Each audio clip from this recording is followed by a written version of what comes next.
So, good morning, good afternoon, good evening, good night, whenever you're listening to this. This is Matthew Bailey alongside Alicia, aka Dark Alice of Dark Alice Reviews. Hey guys. And this is another episode of Six Reels Deep. And today we'll be talking about a new movie, right? But it is, just given the nostalgic approach to the show, it relates to a classic film, right? So this new show in question is Apartment 7A. This is a new release courtesy of Paramount Plus, and it is the official prequel to, in my opinion, arguably one of the greatest horror films ever made, 1968's Rosemary's Baby, which was directed by Roman Polanski, right? So as we normally do pre-ramble stuff, right? But I'll keep it short here because, we're gonna touch on a brand new film, right? But the old film, I just wanna mention, just some thoughts on that, right? So the old film, right? Always heard of it, it was kind of part of pop culture, Rosemary's Baby, all that kind of stuff, right? It's kind of up there as, talking about Damien or the Omen, right? Like once you say the name or the title, instantly you think about the Antichrist, you think about the devil and stuff like that, right? So for me, it took me a long while to get into that show because the first Rosemary's Baby, because at that point in time I used to stay clear of horror films centered on the occult, right? I used to stick with vampires and werewolves and zombies, but when it comes to the occult I was like, no. But as I got older, it's a little too real. Exactly. but once I got older and I understood the world and religion and all that kind of stuff, I was like, all right, this is fictional, treat it as fictional, go into it. Correct. It's entertainment. If you come out of it shook, that's fine, it's entertainment, but it's not gonna like possess you or whatever it is, right? Because that was it's not gonna ruin your life. Yeah, that was always like the thing that was always like the old wives' tale that they tell you. You watch a movie with the devil, you'll become possessed by the devil or whatever it is, right? So it's like that. So Rosemary's Baby, I just, what happened? I think I just sort of I think I either watched it on cable, that would be TCM, or I just, sorry to say it, I just downloaded it and watched it out of curiosity, right? And I kind of found myself like really enjoying it, right? But then I eventually bought it on Criterion Blu-ray because I love the Criterion collection. I'm a huge fan of their So you own it on Criterion? Yes, I do. Oh, that's cool. Yes, I do. It's one of those things. That's super cool. Yeah, one of those things I just love to brag and boast to people about. Yeah, I have it on Blu-ray. Haha, look at me, right? Yeah. So bought it, and over the years when I watched it, I grew to love it even more, right? So for me, not gonna get into full details into that show, right? But why I love it so much though is because it's a great slow burn horror film, right? It is one of those films that you go in and it's so funny, right? Because actually, so we spoke about this prior to us meeting here, right? So you watched Apartment 7A, then watch Rosemary's Baby. I did the opposite, right? I watched the old film, then this one, right? So I wanted the aesthetics of viewing Apartment A like a prequel, like how it was meant to be. Right. I just wanted that feeling and then jump into the other one, Right. It's like a what if that was really made before the other one kind of scenario. Yeah, I understand, yeah. So so for me now, it's so funny because like in retrospect, right? Because like when you go into the film you kind of know in the back of your mind, right? Even when I first saw it for the first time, you know what the show is about, right? But I love how the film itself plays out. Like even if you know that it is about the Antichrist, right? The show doesn't even mention it at all until the very end. So you're literally that's why it's such a brilliant psychological horror, because you're not sure if the level of paranoia that is created there, you're wondering if it makes you as a viewer wonder if this chick really paranoid or if this really going on. That's true. That's true. Yes, and especially at the end, you're still there like, okay, but where the devil stuff come in? Like they see nothing, and then there's a moment, where it does play on, okay, did she dream all this, or is she really going mad because the whole pregnancy thing? You don't know, and then you feel it to the end, it's like, nope, she was actually right all along, right? So even the show itself plays with the conceit very well, right? So it's great now that even if you know in the back of your mind what to expect, the show still finds way to make you think, wait, maybe she kind of maybe she's just going mad. We don't know, right? Performance wise, I mean, Mia Farrow is excellent in this though. She's just so likable and so sympathetic, but and you really feel sorry for her throughout it as well. But you're also in her head though, because you're trying to figure out this mystery as well, right? And then right up to the shocking reveal at the end, right? Ruth Gordon is fantastic in this though. And you know, for me, like I always loved her in Harold and Maude, right? But yeah, this was the show where I was like, yeah, she earned that Oscar. She earned that Oscar. She's just this nosy ass neighbor, Jenny. You know that she just full of it from the word go. Mini Tastavet, yeah, but still, there's something kind of likable about it. I think it's likable about her. Yeah, I think it's her bubbly persona and the voice that she has, though. But you know, something off with her. Even her and her husband too, right? There's like, something off with her too, right? And then they're charming, but they're creepy at the same time. Yes. And it's one of those shows like over the years you realize, but wait, nah, because I forgot about it the first time I saw it. Yeah, even Rosemary's husband was in on it too. Like, what going on here? You know what I mean? Yeah. So it just keeps playing with you. To be honest with you, I do. When the first time I saw Rosemary's Baby, right? You know, I did not like her husband. He just rubbed me the wrong way.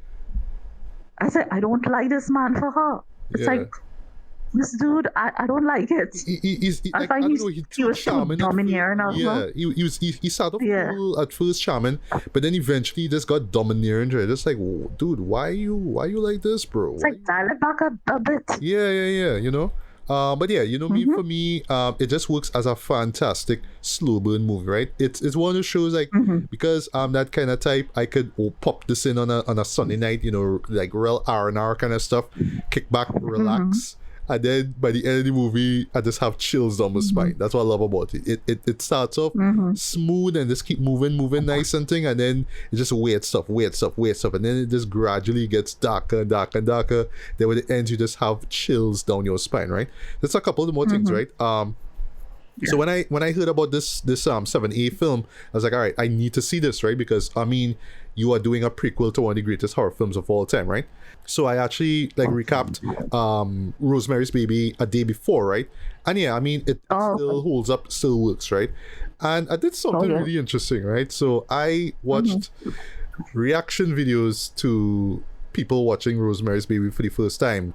You did? Yeah, it's so fascinating, Jen, especially seeing women like watch it, because yes, I know me being a hardback man, I mean, I like it for the atmosphere and the tone and all that, but I know what the subject matters about, and I know that of course that hit women in a completely different way. I mean, I know that, right? Because it's touching on pregnancy, it's touching on the whole idea of having agency, you know what I mean, as far as your body goes, what you do with a child and whatnot, right?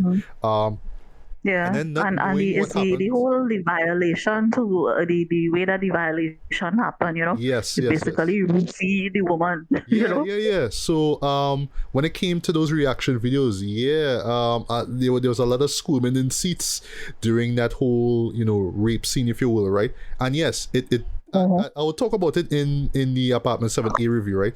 But yeah, it is still incredibly messed up scene, and it's actually like quite racy, I must say, though, by late 60s movie standards, right? Like, it's technically the only explicit scene in the entire film, right? But it holds up so well, though, and I think it has to do with the surrealness of it as well, too, not trusting whether it's real or not. And also the music, right? That very horn assisted music, you know what I mean? It totally works. Right? Yeah. But yeah, but just seeing those reactions and just how they felt during that moment was like, but in the end, they were just like, they just felt like, wait, that's it, that's the end, that's how you end it. So Rosemary accepts the fact that she's the mother of, you know, the Antichrist, Adrian. Okay, that's how it ends. So yeah, even though they enjoyed watching the film, they're like, oh, I would never watch this movie again because of how I felt, and icky, you know, especially women, how icky they felt when they saw it to her. But I just found it so fascinating, just seeing you know, especially Gen Zers now watch this film, or Gen X or Gen Zers watch this film and see like, wow, this was really, really messed up for a 60s horror film, right? Yeah. But yeah, it's not really the messed up part that really makes it work for me personally. It's just the slow burn of it all, just the atmosphere, the vibe of it all too. And you won't believe And you won't believe, Matt. For me, yes, I felt like when the first time I saw it, I was a lot younger, Right. less experienced at life and so on, And I went the way that it ended. Yeah, it rubbed me the wrong way, and I say, well, I know I'm gonna watch this thing again. But then watching it again recently in preparation for this, now I could sympathize with the character and understand why she just chose to accept it. Right. Because as a no matter what, your motherly instinct is gonna kick in. Yeah. Yeah. That's just how hormones are. Natural instinct is. Yeah. Your natural, well, as a woman, natural instinct, the maternal instinct is gonna kick in. Yeah. So it doesn't matter who the child's father is. The child came from her body. That's right. Yeah. And hearing the baby cry and stuff like that, you could see that she was breaking down slowly mentally. Yeah. Hearing the baby cry and then seeing the incapacity of the people around to take care of the child and so on. Yeah. So her maternal instinct kicked in. It's not a matter of so much accepting the whole Satanism aspect of it. Is more like her maternal instinct. That's right. Yeah. Well, I think I talked long enough though, but just anything you just want to mention with your history of the film or how you see the film today, Well, like I said, in watching it recently, a lot more aspects of the film became clearer to me. Things that I didn't observe when I was younger through, just lack of experience with life. I was just able to observe more and analyze more about and get into more the psychological aspect of the movie, and the occult part of it. Like yourself, those things used to bother me a lot when I was younger. But again, like when you get older, those things don't. It's fiction that you're looking at, so it's not gonna bother you. What I admired mostly, apart from the brilliance of the story and the direction, is the performance of Mia Farrow, because for me she was always a brilliant actress, and she was just like the perfect casting for this role, because just to look at her alone, you wanna protect her, because she looks so innocent with her big doe eyes and little thin frame and little blonde hair. You just want to protect her, and it's like, oh my goodness, your husband is a hole kind of thing. It's like, so in watching it recently, I just was able to get more and more out of it, more out of the experience. So in the case of this, since this is a fairly new film, this will just be like a basic review of it, right? It's not going to be an analysis of it. It's just general thoughts on this film here, right? So as I said before, this is a prequel to the original film, and centers on Terry Gianofrio. Yeah, sorry, I don't want to butcher the city, right? Played by Julia Garner, and forgive me, folks, I have not jumped on the Ozark hype train as yet. So yeah, I don't know Julia Garner, but I know that she was in Ozark. I know that she was in Inventing Anna as well, so the series based on Anna Delvey. Okay. The woman who was scamming all the people. Haven't seen that either. So yeah, I think this is like the first time literally I'm seeing Julia in a film. On screen? Yeah, on screen. Right? Oh, okay. Yeah, and okay, so what makes this interesting here compared to the last film, right? So Rosemary and Guy, as in the husband and wife, were in 7E. Terry goes to 7G, right? And the apartment 7E is where the Castavets live. So that would be Minnie, who is played by Diane Weiss, and Weiss West, if I got it wrong, forgive me, and Kevin McNally, who plays Roman Castavet, right? So the Castavets live there, right? Right. And yeah, they if you remember from the first film, or if you don't, yeah, they are part of this satanic cult, right? So the idea is that they want to bring... They're the leaders. Yeah, well, they're the leaders, right? And they want to bring about the birth of the Antichrist, right? So they're looking for victims, for women, for the devil to impregnate, and once it's successful, it's like you'll be year zero and you'll bring about, the end of the world or whatever it is that these crazy people want to do, right? And yeah, we just see Terry kind of find herself roped into this situation. She's a dancer. She wants to make it big in Broadway. I just see how her life pretty much deteriorates the moment she finds out about this big apartment building, and of course the inhabitants of 7A. Because they're the ones pretty much who just tell Terry, look, 7G, nobody's living here. Come true, live there, stay there, do your thing, right? And we'll help you along the way. We'll help you get better, because there's a moment early on where she breaks her leg, breaks her knee, ankle, my bad. Yeah, when she's performing a set, when she's practicing a set, and yeah, you just see how things go from there, right? And I'll stop. So just general thoughts on the film itself, right? I should mention too, this is from Natalie Erica James. A couple of years ago, 2020, actually, she dropped Relic. I think that's with her debut film. Which I actually reviewed when it came out digitally, and I thought that for the most part it was solid. It was a good, debut, right? And with this, it was a mess for me. Okay, teach his own, right? And I feel like this here with her pretty much working on a film like this, right? This is kind of like her building a resume, and I don't mean this as an insult, but this basically saying, look, I could take something as iconic as Rosemary's Baby and continue the story, or progress the story in some way, shape, or form, or develop it, right? So yeah, with the next film, it'll be a much bigger project, bigger budget, all that kind of thing there, that's where she could really flex her muscles, right? But right. She's slowly basically trying to establish herself as, I assume, like the next female horror filmmaker, right? I think that if she just sticks to her guns, she could be like a Jordan Peele or a Nia DaCosta, right? Prior to her working on the Marvels, but that's another story for another day, right? But yeah, I feel like this is where she gets in at with it, right? I think like for the most part, because she actually like directed and co-wrote the script, right? Directing wise, I think that she did a solid job, right, in terms of this establishing the world and also kind of maintaining the tone of the original film as well, right? It's also a slow burn, just like the first one. There's a character that you grow to like and sympathize with as well, who is put in this painfully horrific situation where, yes, she's also impregnated by the devil, and it's just her like sorting herself out there, right? What I also like too is that it sort of flips the material from the original film and book, right? 'Cause I forgot to mention it's also a book to film adaptation, right?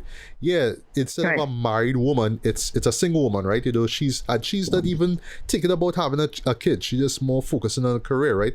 So there's a sort of like a modern perspective put onto the original material of the first film, right? Where it's like, oh, it's a married woman, and I kind of want a kid. I want a kid, and hey, these creepy people come and look a kid. What, you're mad? You're mad as the devil? You're mad as the Antichrist? And you say you want a kid? No. This case is like, look, I just want to be a dancer. I just want to make it big. I want my name on the marquee. That's what I want. I don't want to settle down. I don't want no kids. I do even want a boyfriend, right? It's not even like that, right? And yet she's put in this painfully uncomfortable position. So how she goes about rectifying the situation makes a lot of sense. There are some visual callbacks to the first film. In particular, like the use of surrealism when she's having these dreams. One in particular involving, when she is raped and whatnot. I'll talk about that in a bit too.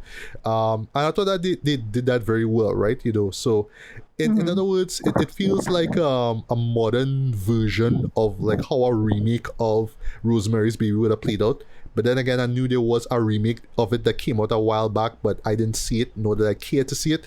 I was like, there's no point to that. Like, why remake that? The first one was perfect, right? So it wasn't a remake, It wasn't? What was it then? No, it was a very, very poorly done sequel. Oh, it was a sequel. Okay, I swear to God, I thought that was a remake. Came out in 1976. It was no, not that one. I know that there was a follow up to it that was terrible, right? But there was actually a remake of it a few years back. I just. Oh, you mean the series? It was a series, right? Yes. Is that? Yeah. The series. It was starring Zoe Saldana. Right. And even though I like Zoe, a series, no. But I think that was okay. I saw that series. I think it was okay. I mean, it had the power of the first Rosemary's Baby, but I think the series was okay. Okay. Pfft. All right. Well. Yeah. Look at that, right? Yeah. Yeah. And in terms of pacing and whatnot, it's not as long as the first film. It does what it's supposed to do, right? And also, as I mentioned, performance-wise, I thought that Julia was great as Terry. But the standout really is Diane, though, who plays Minnie. Oh yeah. Even though she is not, I love the fact that she is not trying to imitate Ruth Gordon. She's doing her own take on it. No. Same type of character, very bubbly, very loud, outspoken, whatnot.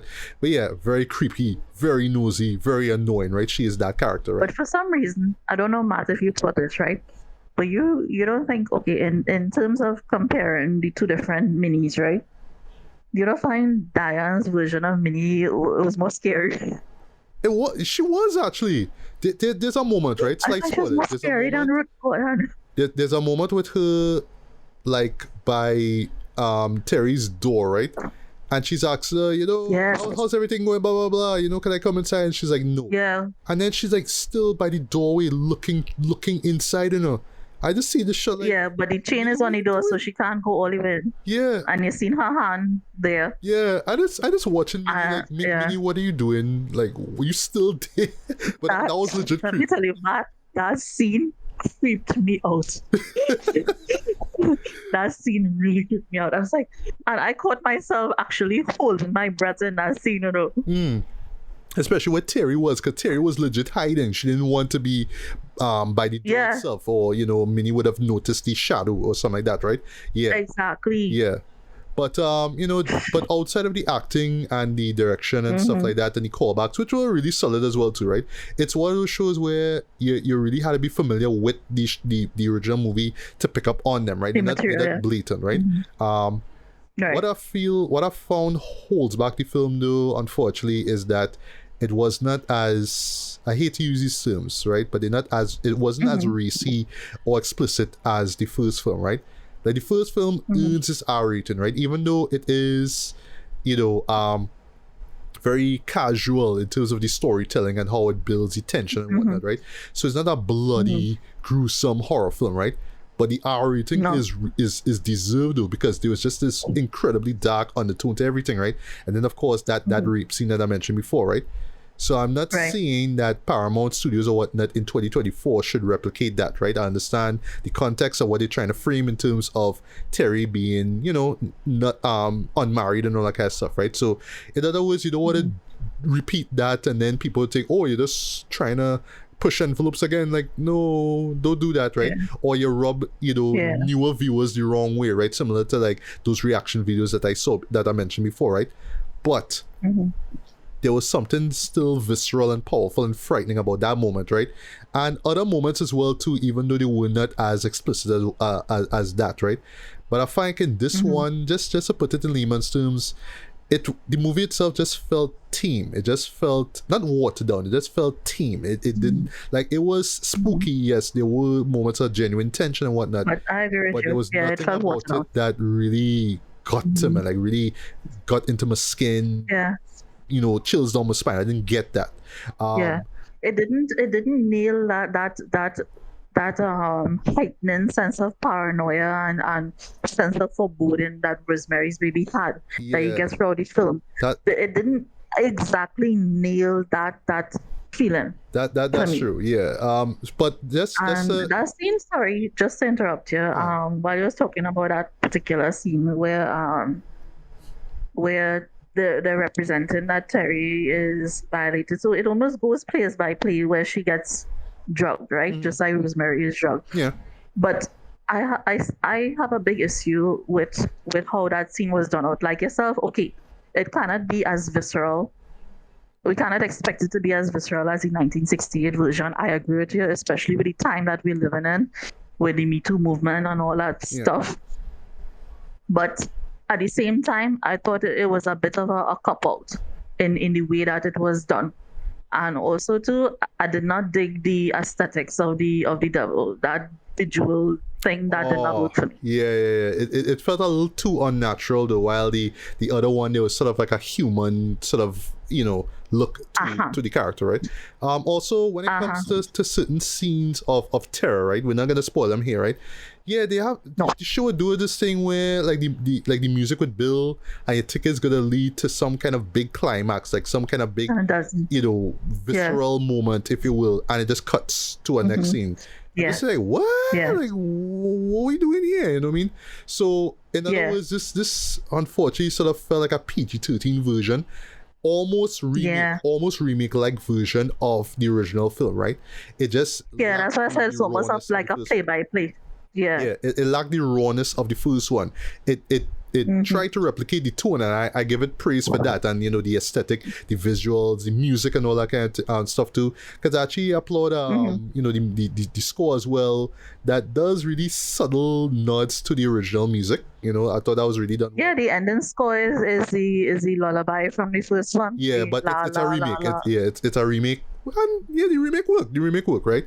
But it just felt too tame though, almost like it just didn't want to offend anybody, it didn't want to challenge anybody, it didn't want to be as provocative as they didn't want to push those boundaries. They didn't want to push those boundaries. I'm like, no, and it's not just because of the content, but because it's occult horror now. Like, yes, go there, go deep with it. Don't hold back because you think people will criticize it harshly, whatever.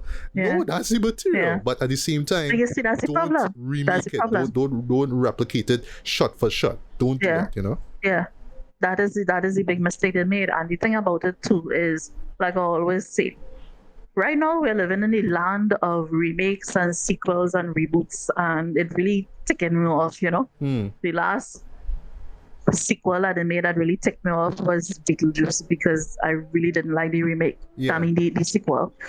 But okay, if you're gonna do a prequel, the thing is you have to be so very careful that you don't step on the fans' toes and piss them off, because especially when you're dealing with a movie so iconic as Rosemary's Baby.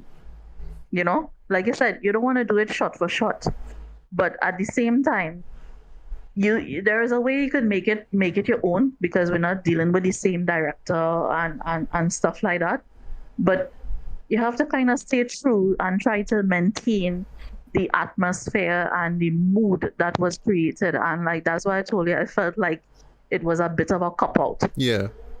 There's just a couple more things, right? Also, as I said, that like still, you know what I mean, and I give credit to Natalie Erica James, right? Like I want her to shine. I want her to be an iconic name as far as horror filmmaking goes, right? But here could have been a moment where she could have really went deeper and darker than the original film. Like she could have shined, really gone in on it though, you know what I mean, and really give us something truly unsettling instead of, oh yeah, this kind of reminds me of how I felt when I first saw Rosemary's Baby, when I saw it last time. That's how this film feels like. It's like, yeah, it kind of reminds me. It reminds me of Rosemary's. It really reminds me of that, right? And even though I do like how it connects to the original film, and I'm gonna say how I like how it connects it. Let's say, without spoiling much though, you could, like, if you were to do like some weird fan edit of it, you could literally splice this movie right somewhere in between, not in the middle, but right in between two certain shots in the old film, right? Yeah. So you could literally you could literally run the film like that, right? Because it's a moment that takes place during the that I give them props for. I give them props. Yeah. Yes. So I would say that the climax of it worked, the ending works, the I would say mid-credit scene works as well, because there's one that was really smart. I like that, right? And I guess it kind of answers a fan theory when it comes to a certain character in the film. That's all we'll say. I feel like this is why the show exists, but at the same time, it could have done more. It could have gone deeper into what makes the story of Rosemary's Baby so iconic, right? And I mean, yes, we need 2020s, right? So go deeper and darker than the 68 film did, not saying remake the thing, but go deep, go dark. Like that's what we want, you know what I mean? Don't mind that it's on a platform like Paramount Plus. No, go in, but we didn't really get that here, unfortunately. Because at the end of the day, you're talking about, okay, for us, because Rosemary's Baby was released 56 years ago, 1968. It came like the original film, right? But what you are trying to do is you're going to the story before the original film was made, right? Yeah. So if you're doing that, yeah, I agree with you. You have to come in hard. You have to come in strong. Yeah, agreed. Because what you actually telling me is that, okay, now you're going to explain to me how Rosemary's Baby came about. You're going to explain to me what developed before that. And I can't come out of the film feeling like, okay, like I wasn't paranoid enough. I didn't get that feeling, or I wasn't terrified enough, because the moments that were more terrifying for me were more like the interactions, the performances, like we were discussing with Diane's Minnie and so on like that. But in terms of the aesthetics of the whole film, I was not as terrified as when I was watching Rosemary's Baby. Agreed. Yeah. Because there was something like incredible, like just something raw and guttural. I don't want to say guttural, but there's something raw and unnerving about that old film, right? Unnerving. That's the word. Yeah. But before I get to final thoughts and ratings, just any positives and negatives, I guess. Any more you want to weigh in before we get to before we wrap things up? Sure.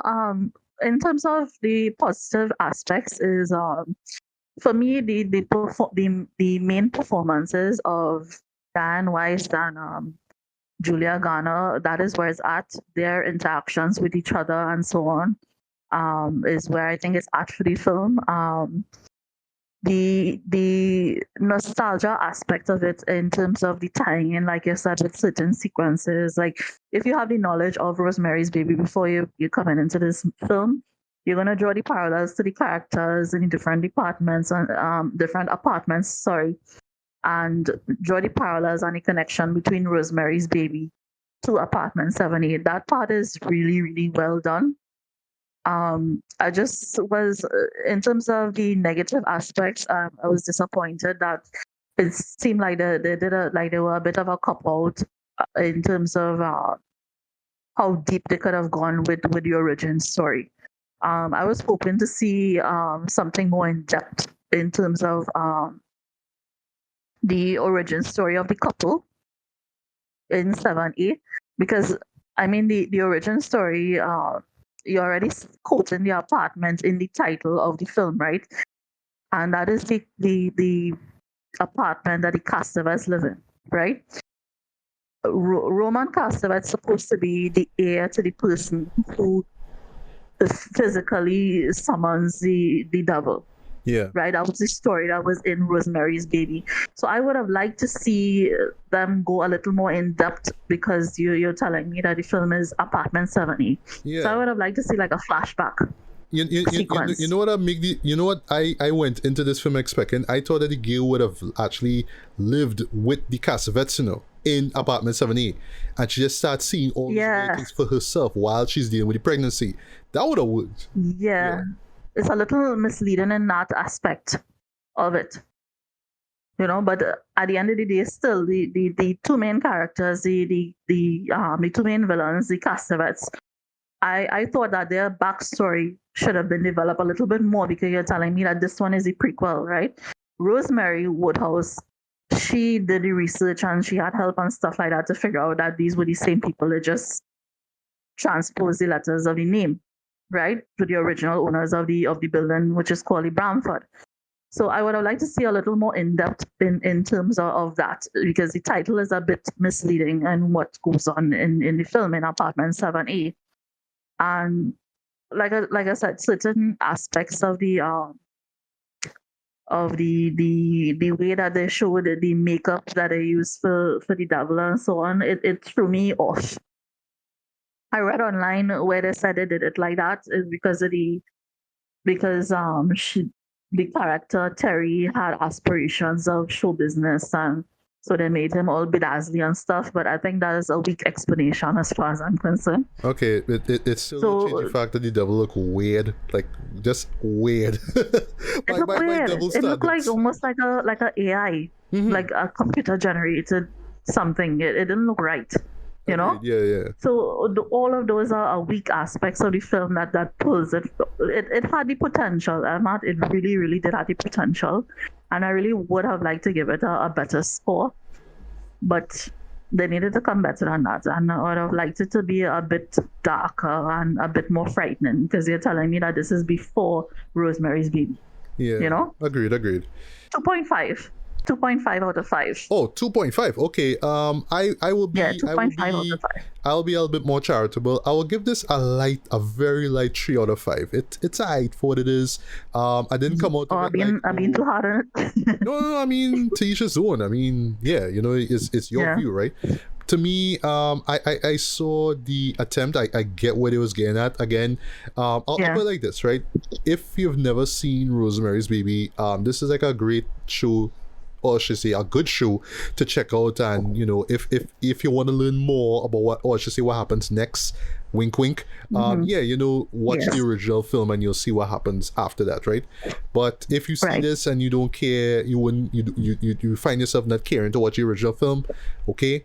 But I feel like this is why the show is, you know, why the show exists. It's kind of just to remind you, hey, you know, this other show exists and it's much better, but here's just the sort of introductory, you know, chapter, if you will. You know, that's how it feels, all right. But again, the opportunity was there. It was right there in front of their faces. Everybody who was involved, like, take what we already know about the old film and just make it deeper and darker. Explore what's you know the Castavets, and what's going on in Apartment 7A. Don't just have it there as a title, because yes, I went in expecting to see more of Apartment 7A, not 7G. Yeah, it's misleading. Yeah, you know what I mean. But still, for what it's worth, though, I guess if you want to do a double feature, I mean, you could watch this and then Rosemary's, or vice versa. So I guess that's that, right? But yeah, and well, I can tell you, I had fun doing it as a double feature. So I would recommend it to anybody to do it like that. Right. Okay, yeah.